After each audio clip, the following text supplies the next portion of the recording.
tentang harga garam itu sangat memprihatinkan, Pak. Kalau di garam mungkin kalau musim hujan saya stres. Yang jelas itu modal yang jelas. Ya kalau cuaca cerah ya ikut cerah gitu. Setiap malam saya munajat ke Allah, Pak. Supaya memperhatikan petani garam itu, Pak.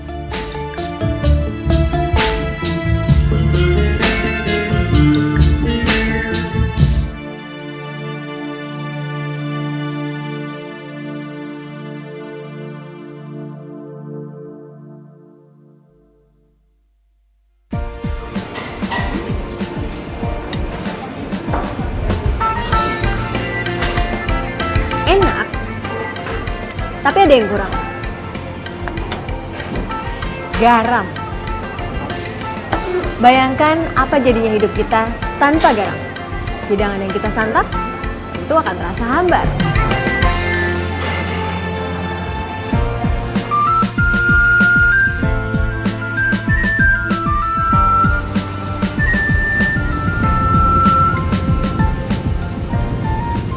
Menurut berbagai sumber, garam sebenarnya sudah dikenal oleh masyarakat Indonesia sejak abad ke-9, bahkan menjadi salah satu komoditas perdagangan. Tentu, teknologi pembuatannya saat itu masih sangat sederhana.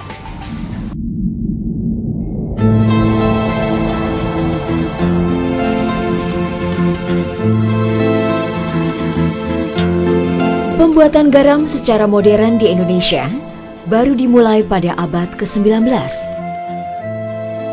Dilakukan oleh pemerintah kolonial dengan mengambil alih tambak-tambak garam besar di sekitar Gresik dan Sumeneb, Jawa Timur.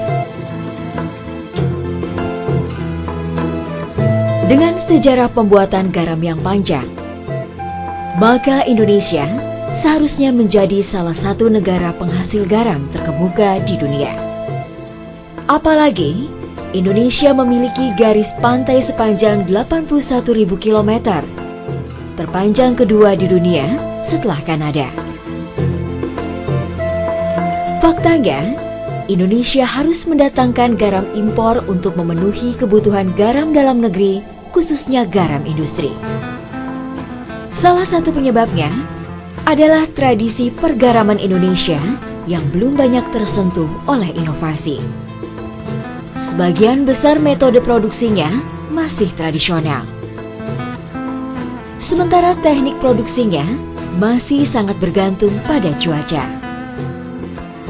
Hujan yang jatuh di luar perkiraan misalnya, kontan membuat petambak garam batal panen. Tiba-tiba hujan deras, minimal mungkin satu orang aja 10 ton yang siap mau dipanen hilang. Belum lagi yang sudah dipanen tapi sudah disimpan di karung-karung mereka, dan disimpannya itu hanya di lapangan di situ saja.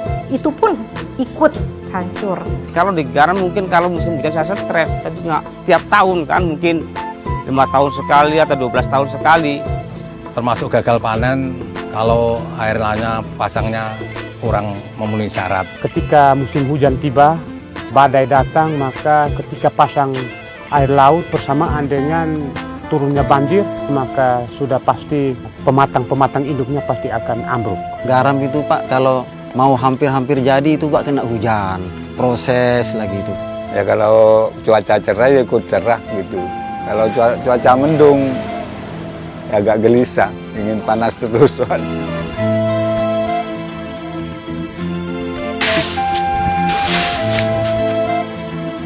Masalah lainnya adalah keberadaan infrastruktur dan fasilitas produksi yang kurang memadai.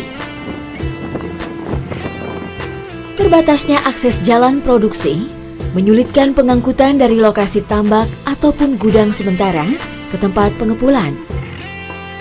Sehingga petambak perlu waktu dan tenaga ekstra untuk mendistribusikannya kepada pengepul. Belum lagi kondisi gudang penyimpanan yang reot atau berdaya tampung minim.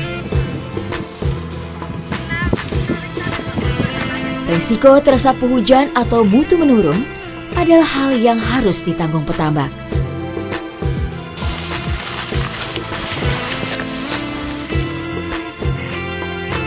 Dengan modal yang minim, para petambak terpaksa meminjam kepada tengkulak. Konsekuensinya, petambak harus menjual garamnya kepada tengkulak, tentu dengan harga yang sangat rendah.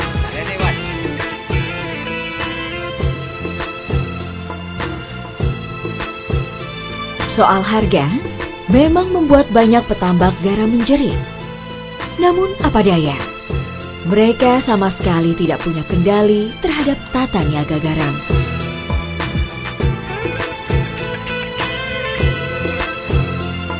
Dalam skala kecil, seperti di Indramayu, petambak memang bisa saja menjual langsung garamnya kepada konsumen, terkadang dengan sistem barter.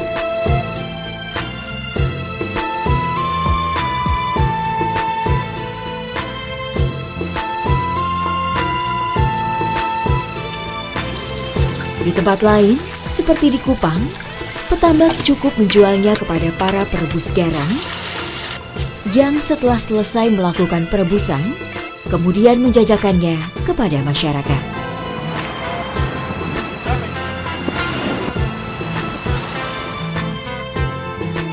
Namun dalam tata niaga garam umumnya, ada sebuah rantai distribusi yang panjang yang menghubungkan antara petambak garam sebagai produsen dengan konsumennya. Dan petambak garam tak punya kendali sama sekali atas tata niaga ini. Serendah apapun harga yang ditetapkan pihak lain, mereka terpaksa menerimanya.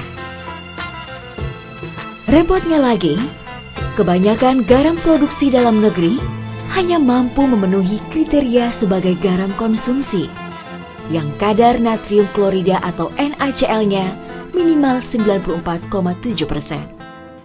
Sedangkan kebutuhan garam industri yang menyaratkan kadar NaCl minimal 97% hanya dapat dipenuhi oleh garam impor.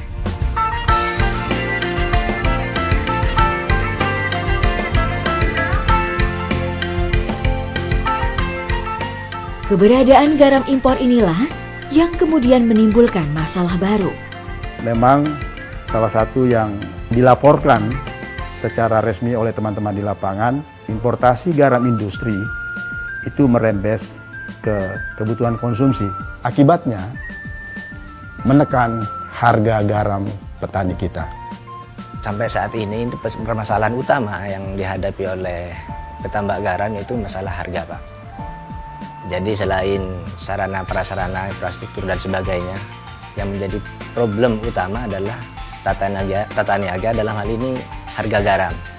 Di mana harga garam sekarang ini sudah dianggap tidak bisa menutupi biaya operasional apalagi untuk biaya hidupnya. Jadi Pugar ini kan sifatnya membantu sarana prasarana, baik seperti teknologi sederhana seperti pemungutan kincir, gerobak sorong, macam-macam yang dibutuhkan itu kan sudah meringankan biaya operasional mereka. Kemudian juga ada sentuhan dari prasarana tadi seperti pembelian pompa juga meningkatkan produksi mereka.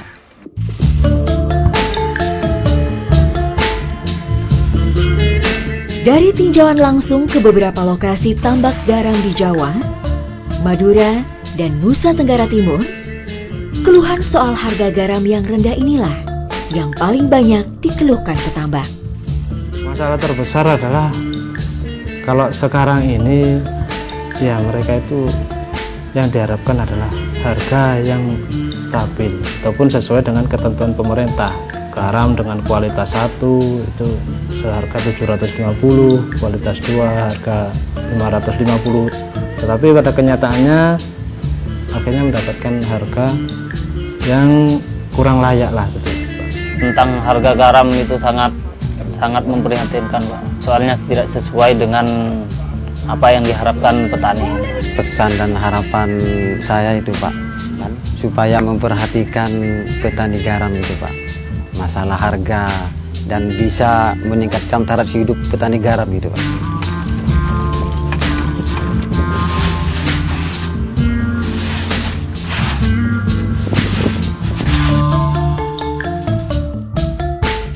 Syukurlah, suasana tak sepenuhnya muram. Keberadaan Pugar sedikit banyak telah membantu para petambak garam menatap masa depan dengan lebih optimistis.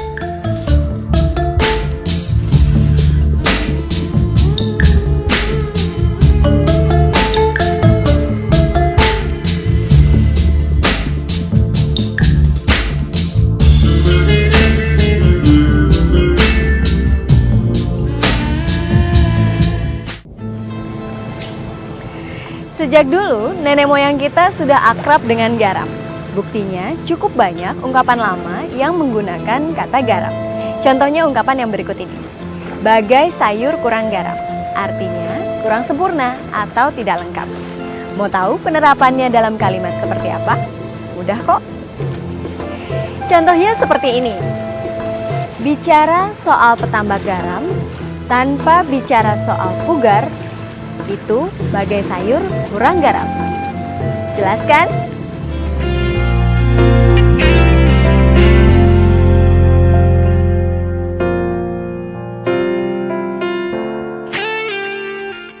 Keberadaan garam impor adalah sebuah ironi di negeri bahari seperti Indonesia. Kita punya lahan diperkirakan sekitar 34.000 sampai 40.000 hektar. Kalau ini bisa ditingkatkan produktivitasnya menjadi 100 ton saja dalam setiap tahun, berarti kita bisa memproduksi 100 ton dikali 40.000. Berarti 4 juta ton per tahun. Sudah melampaui kebutuhan nasional kita.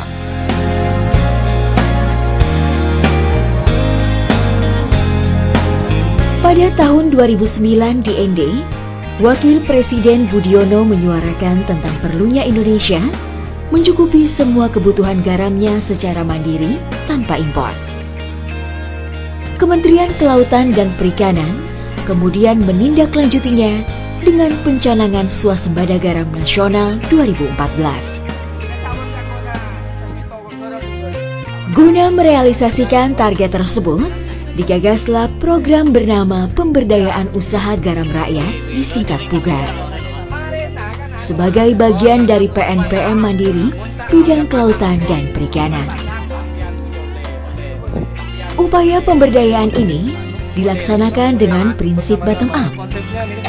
Artinya, petambak garam berperan aktif sejak tahap perencanaan, pelaksanaan, hingga tahap evaluasi. Artinya, kelompok usaha garam itu merencanakan sendiri barang-barang yang akan dibeli. Misalnya, rakyat butuh petambak garam butuh mesin, silakan ajukan melalui tenaga ahli kepada dinas gitu. Misalkan butuh kincir angin, bolang-baling itu Pak, silahkan. Dan itu adalah karena bentuk dari PUGAR adalah pemberdayaan, Pak. Pada tahap awal, pelaksanaan PUGAR difokuskan pada 40 kabupaten atau kota. Melibatkan 16.399 orang petambak garam rakyat yang tergabung dalam 1.728 kelompok usaha garam atau KUGAR.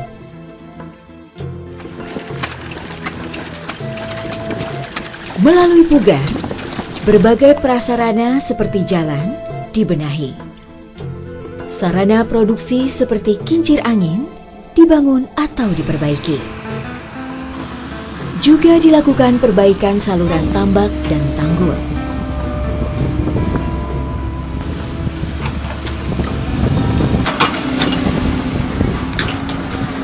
Bantuan PUGAR itu Pak, memperbaiki lahan itu Pak, dan bisa membeli alat-alat itu Pak, membeli alat kintiran, silinder itu Pak, memperbaiki tanggul dan memperbaiki gudang ini Pak. Masalah gudang ini kan perlu biaya besar ini Pak, gudang ini Pak.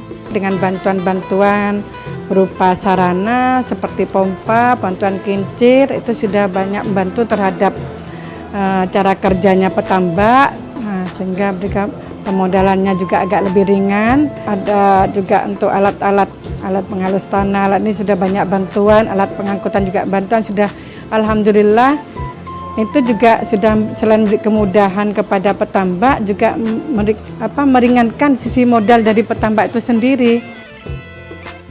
Sentuhan PUGAR lainnya adalah inovasi teknologi, seperti teknologi ulir filter atau TUF, yang dalam penerapannya telah berhasil meningkatkan produktivitas tambak garam dari sekitar 60 sampai 80 ton per hektar menjadi 120 ton per hektar dengan mutu yang tak kalah dengan garam impor.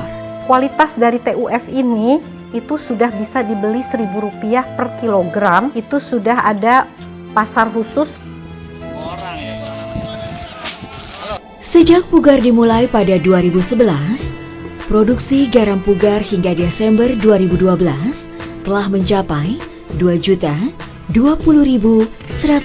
ton, melebihi target produksi garam nasional tahun tersebut sebanyak 1,3 juta ton. Dengan estimasi kebutuhan garam konsumsi tahun 2012 sebesar 1.440.000 ton, maka produksi garam Pugar sudah surplus 580.109 ton.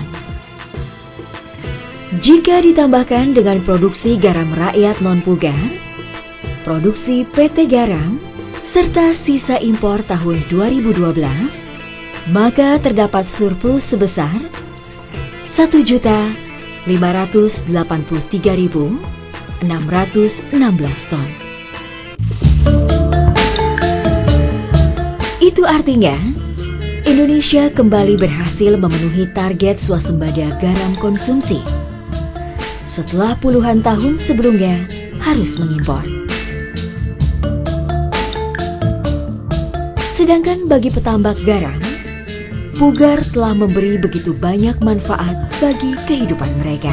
Dengan bantuan Pugar yang ada ini, kami petani tambak sangat merasakan manfaatnya bagi kami karena dapat meningkatkan hasil produksi garam kami, juga meminimalisir pengeluaran kami untuk pengadaan barang-barang seperti mesin, karung, terpal, rampol, dan lain-lain. Utamanya itu kalau garam itu minda air dari petakan ke petakan, membutuhkan seperti mesin, kintiran, terus alat-alat untuk pemadat itu sudah dibantu semua. Minimal ada tambahan penghasilan, mereka bisa memperbaiki kehidupan rumah tangganya, mungkin perbaikan rumah yang tadinya mungkin hanya bisa sekolah sampai SMA bisa dikuliahkan.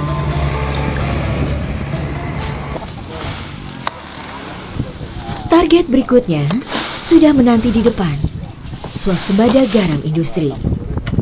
Jika ini terwujud, berarti swasembada garam nasional 2014 telah dicapai.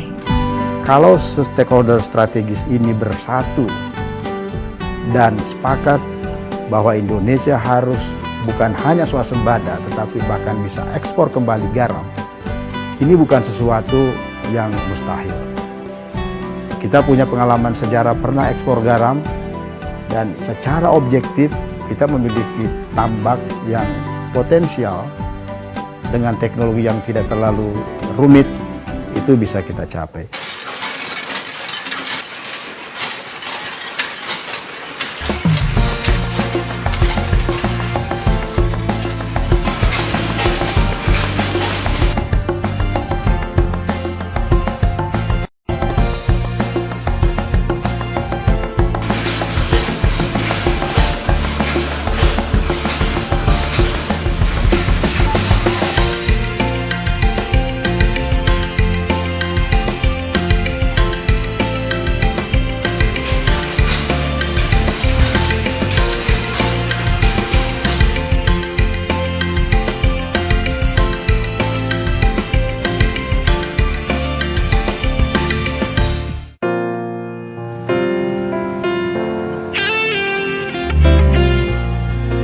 Ada sebuah peribahasa yang berbunyi, banyak makan asam garam. Peribahasa ini berbicara tentang seseorang yang memiliki banyak pengalaman hidup. Orang yang seperti ini telah matang karena ditempa oleh sekian banyak cobaan hidup. Berani mencoba dan tidak mudah putus asa. Seperti petambak garam yang satu ini, yang telah menikmati manisnya hidup berkat keberadaan Pugar.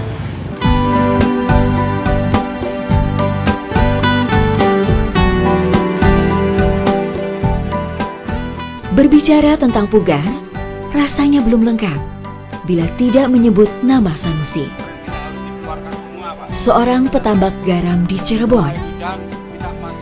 Kisah hidupnya layak menjadi inspirasi, khususnya bagi para petambak garam. Sanusi belumlah lama mengenal dunia pergaraman. Ia baru memulainya sejak 2011. Sebelumnya, ia adalah seorang pengusaha bawang merah di Brebes.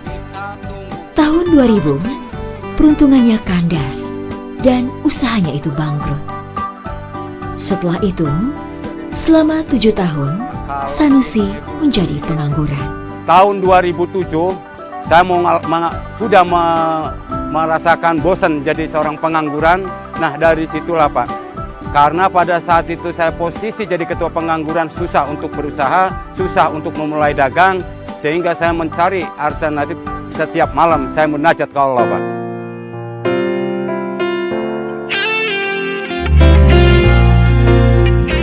Petunjuk yang diperolehnya adalah terjun di bisnis garam. Tapi tak serta-merta Sanusi mengikuti petunjuk itu. Ia justru pesimistis tentang prospek bisnis garam. Maklumlah, dunia garam selama ini lekat dengan citra yang kumuh dan prospeknya sama sekali tidak menjanjikan. Namun karena pilihan yang tersedia hanya itu, akhirnya dilakoninya juga bisnis garam. Pengertian saya hanya garam itu hanya cuma untuk bumbu masak. Sehingga dalam pemikiran saya, kalau saya jual garam, laku nggak 1 bulan 5 ton. Akhirnya dengan ucapan bismillah, ambil garam yang ada di wilayah Cirebon, saya tawarkan ke beberapa perusahaan semuanya itu menolak. Padahal pada saat itu saya punya satu anggapan bahwa garam itu cuma 2 macam, krosok, halus, putih, hitam. Ternyata perusahaan bukan itu yang dibutuhkannya.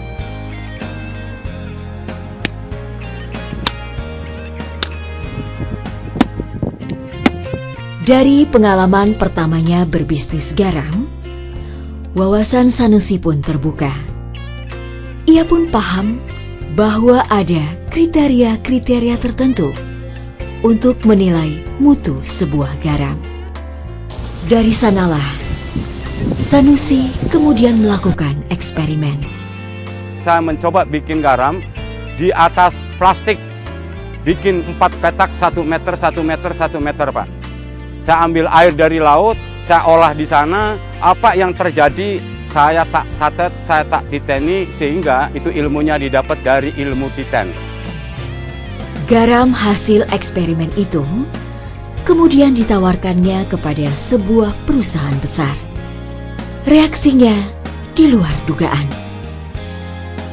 Pihak perusahaan curiga bahwa garam yang dibawa Sanusi adalah garam luar negeri. Sebetulnya Pak Sanusi ini adalah binaan kita dan dia menawarkan suatu teknologi yang kemudian disebut teknologi ulir virtual itu. Maka di Cirebon kita bantu dia 10 hektar dan itu 100% pembiayaan dari kita. Mulailah dia menata tambaknya, membuat ulir-ulir, mengatur sirkulasi air, sehingga dengan teknologi itu ada percepatan evaporasi atau penguapan garam, sehingga yang tadinya perlu sekitar 25 hari itu bisa di-cut sampai setengahnya. Nah, dengan siklus produksi yang bisa dipercepat, berarti volumenya akan meningkat juga. Dengan semangat menggebu-gebu, Sanusi pun bereksperimen di lahan yang jauh lebih luas. Namun, masyarakat sekitar yang sudah terbiasa dengan cara tradisional menganggap Sanusi sudah gila. Hampir setiap hari, lahannya dilempari kotoran. Tapi Sanusi tidak peduli. Ia bertekad untuk meneruskan eksperimennya.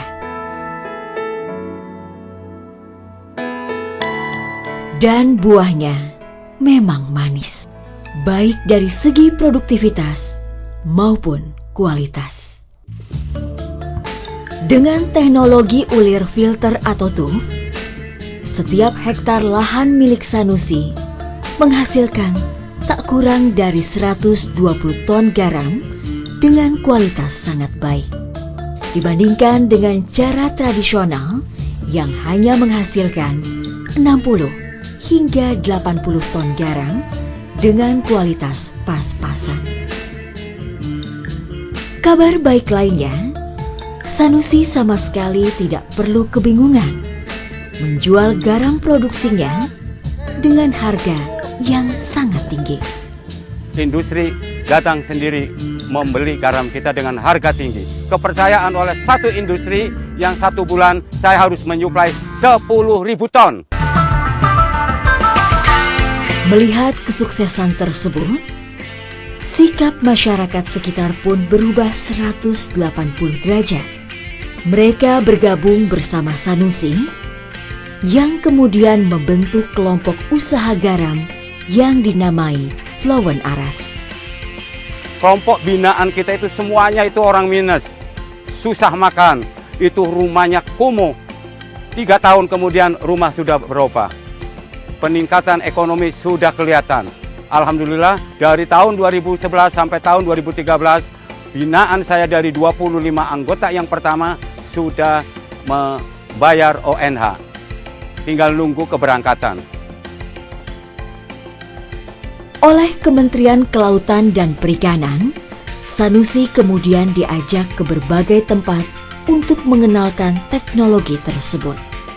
Dengan harapan agar para petambak lain tergerak untuk menerapkan TUF demi mengangkat kesejahteraan mereka sendiri. Nyatanya, tidak semua petambak menyambut dengan antusias. Ada juga yang merasa memiliki teknologi sendiri yang tak kalah baiknya. Tapi oleh karena karakteristik dan juga mereka yang notabene dari turun-temurun sudah seperti itu, jadi memang bukan segampang kita membalikkan tangan untuk mengubah pola pikir mereka. Meski demikian, Kementerian Kelautan dan Perikanan terus mempromosikan inovasi teknologi tersebut. Karena TUF terbukti mampu meningkatkan produktivitas sekaligus kualitas garam. TUR atau teknologi uli filter masih perlu kita yakinkan orang-orang Madura agar bisa mengadopsi.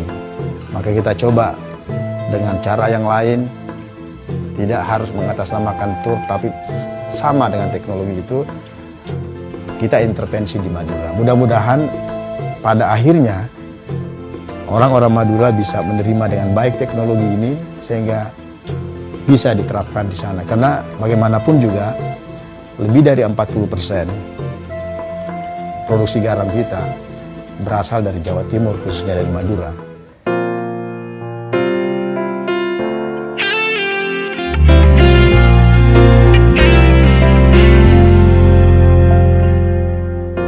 Harapannya, dengan produktivitas yang meningkat, dengan kualitas yang meningkat, yang pada gilirannya membuat penghasilan para petambak meningkat drastis, maka garam Indonesia akan kembali menjadi tuan rumah di negeri sendiri dan menjadi tamu yang didambakan kehadirannya di negeri orang.